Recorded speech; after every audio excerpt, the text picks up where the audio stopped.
If something follows you home from the forest and you only realize it when your doors start opening on their own, when the mirror shows your face but the voice speaking is not yours, then understand this clearly: it is no longer chasing you, it is already inside you. And this is exactly what happened to them when four friends entered the desert trails believing the danger lived only deep in the wild, not knowing some things do not stay where they are born. They drove for hours into empty land, where the trees stood too still and the wind felt like it was listening. And from the very first night something moved just beyond the firelight. Slow footsteps that paused whenever someone turned to look,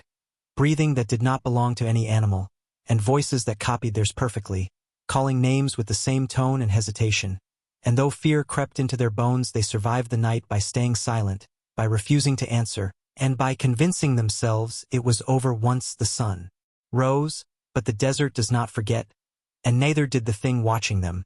because on the drive back every mile felt heavier, the silence louder, and no one noticed at first that the reflection in the rearview mirror blinked a second too late,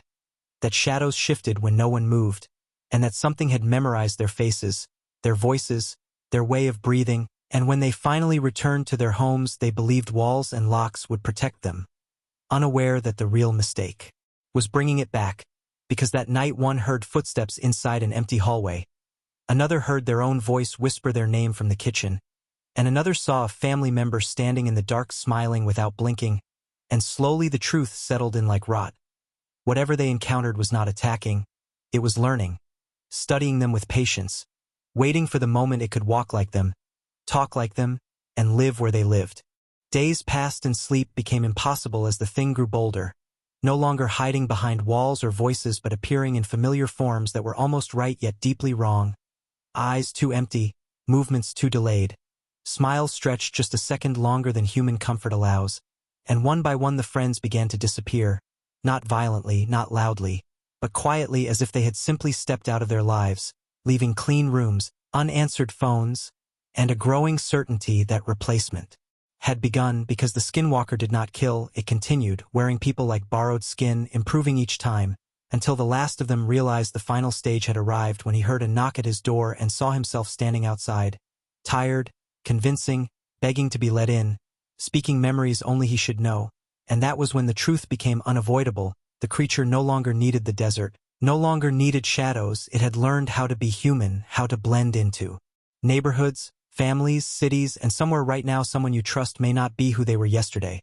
Because the Skinwalker that followed them home never stopped walking, never stopped watching, and every time you hear your name spoken softly from another room,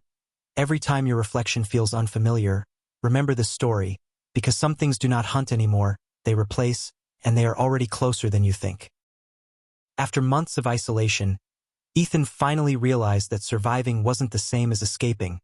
because the thing that had followed them home had mastered patience, slipping into crowds unnoticed, appearing in reflections when no one was looking, and even speaking through voices he trusted,